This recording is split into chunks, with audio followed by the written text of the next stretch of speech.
I'm used to being first because I was the oldest kid, so it's kind of hard to be almost last year. But they described my dad really well.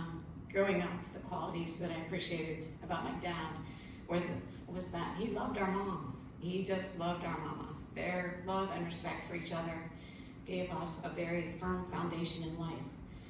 And we had a firm foundation in more ways than one. We grew up in a foundation. We grew up in a basement until I was 12.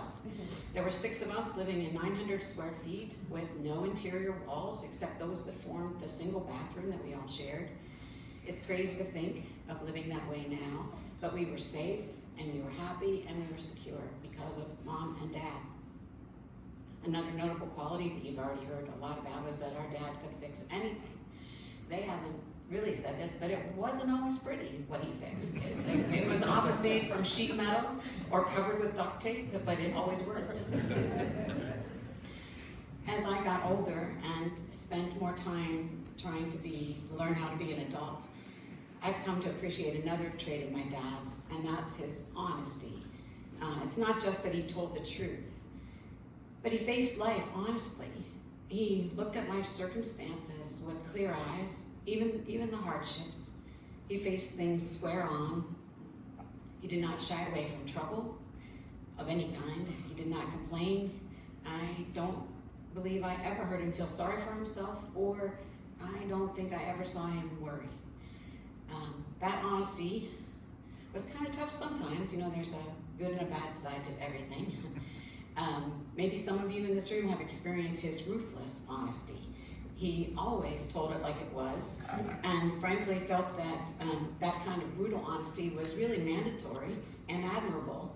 And when, from time to time, he would get called on it, particularly in his work life, when other contractors or designers would be put off by his directness, he really felt that to use tact, diplomacy, or nuance his words in any way would be less than honest, and he would not, and so maybe could not do it. While others have occasionally been put off by his fierce honesty, it served him well in life. He called it like he saw it, and you knew where he stood, and you knew where you stood with him.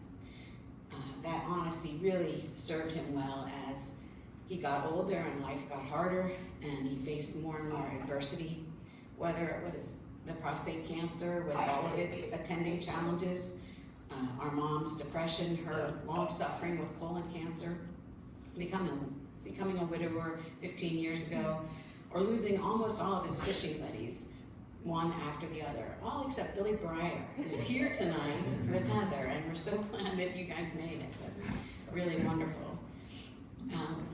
He always accepted what was.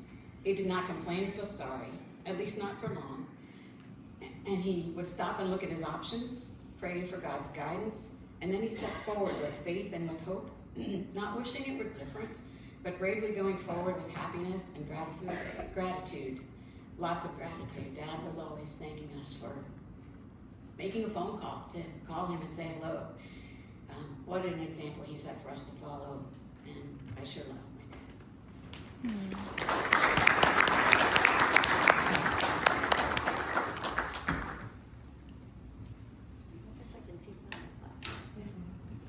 Okay, I'm the baby sister. And I ditto everything these guys have said. I think they stole my thunder, but that's okay. My dad, the first thing that comes to mind when I think of him is his hard-headed stubbornness.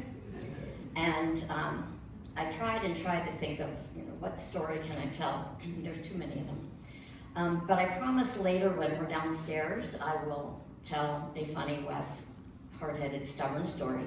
And I'm hoping that you guys have some stories to tell too when we're down there in a more relaxed atmosphere. But when I think about all the things Dad was, somebody who put it perfectly for me was Dad's friend Marie. Marie was Dad's neighbor in Naples.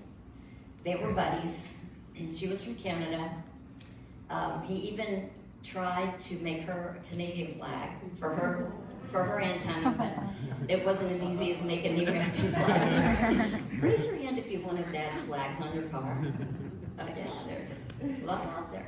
And to give you a little bit of context with Marie, well, Marie, I know we all rested easier knowing that Marie was watching over Dad down there in Naples, and I think her family rested a little easier knowing Dad was watching out for her. Marie was the one who took Dad to the ER, and she was with him as he went into the procedure room, and she was there when the doctor came out to tell her that Dad had passed. And Al and I went down to close up the trailer, and Marie came over with the sympathy card, and inside was this letter. And I want to read you the letter because it sums up my dad. Goodbye, Wesley, my old friend. It's time to say goodbye, old friend. But before I do, there are many things I want to tell you. Too many things and too little time. But mostly I want to say thank you. Thank you for 10 years of unconditional friendship. Thank you for all of the memories we shared. Thank you for the good times and the bad times. Thank you for the laughter and the tears. Thank you for always being there for me. Thank you for letting me be there for you as well. Thank you for trusting me. Thank you for sharing your secrets and letting me share mine. Thank you for sharing my joys and my pains. Thank you for your always heartfelt and sincere advice. Thank you for never letting me down. Thank you for standing up for me. Thank you for your kindness and honesty. Thank you for your sincerity and integrity, and most of all, thank you for your love. It has been an honor and a privilege to be your friend and to count you as my Naples best friend. You have left way too soon, much too soon, but you will never leave me. You will always be in my heart and in my soul.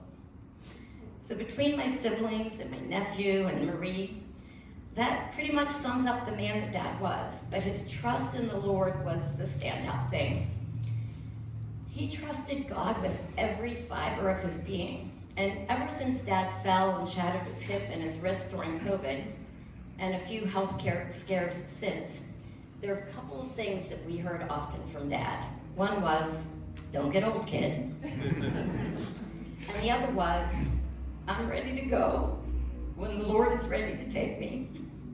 And I'm just so grateful that the Lord let us folks here on earth have Wes Moore for 91 plus years before he was ready to take him.